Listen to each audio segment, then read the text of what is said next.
Hello everyone, how are you? I hope you all are doing well and practicing English regularly from my short videos. Okay, today I am here with a poem titled My Mother at 66. Okay, so please sit with a textbook and a copy with a pen, and today I'll explain this poem in Bengali. Okay, so I am someone in Bengali. তো এই কবিতাটিকে আজ আমরা ভালো করে বুঝবো সামারিটা কি এবং এই কবিতাটি থেকে কবি কমলা দাস আমাদেরকে কি বোঝাতে চাইছেন অ্যাকচুয়ালি, ঠিক আছে? তিনি কি থিম দিতে চাইছেন আমাদেরকে, কি মেসেজ, কি মোরাল দিতে চাইছেন এই কবিতাটিকে, এবং আমরা এই কবিতাটিকে থেকে কি শিখতে পারবো, ঠিক আছে? সো প্লিজ তোমরা যদি কেউ নতুন হয়ে থাকো তাহলে আমার চ্যানেলটিকে সাবস্ক্রাইব করে দিও, আমার চ্যানেলটিকে শেয়ার করে দিও ভিডিওটিকে তোমাদের বন্ধুদের সাথে, যাতে তারাও কিছু শিখতে পারে, ঠিক আছে? এবং ভিডিওটিকে লাইক করে দিও, বেল আইকনটিকে তোমরা ক্লিক করে দিও যাতে তোমরা আপডেট তাড়াতাড়ি আমার চ্যানেলে পেতে পারো, ঠিক আছে? চলে যাই আমরা কবিতাটিতে, ঠিক আছে? তো প্রথমে আমরা কবিতাটির নামটির অর্থ জেনে নেব, ঠিক আছে? কবিতাটির নাম হলো মাই মাদার এট 66, মানে আমার মা 66 বছরের। কবি এখানে 66 বছর বলতে 66 বছরকে বোঝাননি, তিনি ওই 66 বছরে হওয়া অনুভূতি বা বেদনাগুলোকে প্রকাশ করতে চাইছেন, ঠিক আছে? তাই তিনি লিখেছেন মাই মাদার এট 66, ঠিক আছে? আমার মা 66 বছরের। তো প্রথমে আমরা কবির বিষয় জেনে নেব। কবি হলেন কমলা দাস, যার জন্ম 1934 সালের কেরলের একটি মালাবার নামে জায়গায় হয়, ঠিক আছে? She is recognised as one of India's foremost poets. তাকে ভারতের প্রধান কবিদের মধ্যে অন্যতম কবি হিসাবে গণ্য করা হয়। Her works are known for their originality, versatility and indigenous flavour of the soil. তার কবিতাগুলো বাস্তবায়িকতা এবং বহুমুখিতা এবং দেশপ্রেমের প্রকাশ করে। Kamala Das has published many novels and short stories in English and Malayalam. Kamala Das অনেক নোবেল মানে উপন্যাস রচনা করেন এবং ছোট গল্প রচনা করেন ইংলিশ এবং মালয়ালম উভয় ভাষায়, আন্ডার দি নেম মাধবীকুট্টি নামে একটি নামের মধ্যে, ঠিক আছে? Some of her works in English include the novel. তার কিছু কাজ, তার কিছু রচনা এই নোবেলকে অন্তর্গত করে। এই অ্যালফাবেট অফ লাস্ট 1977 এবং একটি শর্ট স্টোরি ছোট গল্পের একটি কালেকশন সংকলন Padmavati the harlot and the other stories. Okay, ঠিক আছে?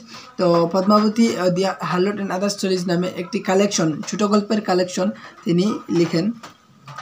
In addition to 5 books of poetry, এবং 5টি কবিতার বইয়ের সংকলন, ঠিক আছে? She is a sensitive writer who captures the complex subjects of human relationships in lyrical idiom. তিনি খুবই সেন্সিটিভ রাইটার, যিনি মানুষের সূক্ষ্মতাগুলোকে, মানুষের জীবনের কষ্টগুলোকে অনুভব করে তিনি ওই কবিতার কাব্যিক ভাষায় তিনি লিখেন। তো এটাও একটি এরকম উদাহরণ, মাই মাদার এট 66, ঠিক আছে? তো আমরা কবিতায় চলে যাই। প্রথমে আমি কবিতাটিকে একদম শেষ পর্যন্ত পড়ে নেব, তারপরে এই কবিতার সারাংশ বা বাংলা অনুবাদ আমি তোমাদেরকে সুন্দর করে করব। তোমরা ভিডিওটিকে লাস্ট পর্যন্ত দেখবে এবং বুঝবে, থিম, মেসেজ, মোরাল সব কিছুই বলবো, তোমরা বুঝে নিও, ঠিক আছে? না বুঝলে কমেন্ট করে নিও। তো কবিতাটি শুরু করছি। Driving from my parents home to Cochin last Friday morning, I saw my mother beside me, doors open-mouthed, her face ashen like that of a corpse, and realized with pain that she was as old as she looked, but soon put that thought away and looked out at young trees sprinting, the merry children spilling out of their homes. But after the airport's security check, standing a few yards away, I looked again at her, one pale as a late winter's moon, and felt that old familiar ache, my childhood's fear. But all I said was, see you soon, Amma. All I did was smile and smile and smile. ঠিক আছে? এটি একটি খুবই emotional কবিতা, ঠিক আছে? যা আমাদের বার্ধক্যের জীবনকে, আমাদের সারা জীবনকে ব্যক্ত করে, ঠিক আছে? তো আমি এটার বাংলা অনুবাদ শুরু করছি যে কবি কমলা দাস তার মায়ের বাড়ি থেকে কোচিন এয়ারপোর্টের দিকে রওনা হচ্ছিলেন তার মাকে সঙ্গে নিয়ে শুক্রবার সকালে, ঠিক আছে। তো তিনি তার পাশে তার মাকে দেখলেন। Doze open mouthed, her face ashen like that of a corpse. তার মার মুখ ঝিমানো, হা করা মুখ। বয়স্ক হলে যেরকম মানুষের মুখ এরকম খুলে যায়, সবসময় খুলে মুখ রাখে এবং সবসময় শ্বাস ফেলে, তো এরকম তিনি তার মাকে দেখলেন এবং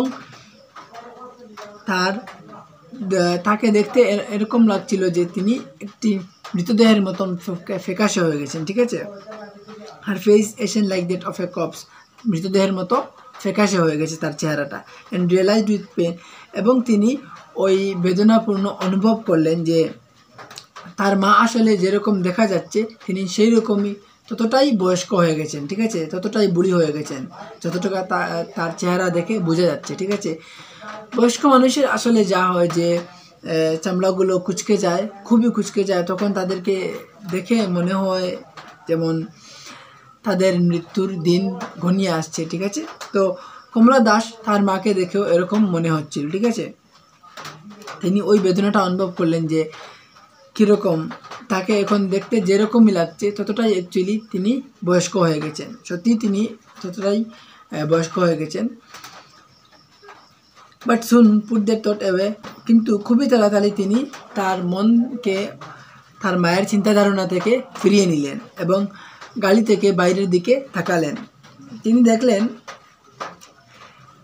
ওই ট্রি স্প্রিন্টিং, মানে যেমন একটি গাড়ি যখন তার গন্তব্যস্থলের দিকে অগ্রসর হয় তখন অবশ্যই ঘর বাড়ি রাস্তাঘাটগুলোকে আমরা পিছনের দিকে ফেলে যাই, ছেড়ে যাই। তো তিনিও দেখছেন যে কী করে তিনি ওই গাছগুলোকে পিছনে ফেলে যাচ্ছেন।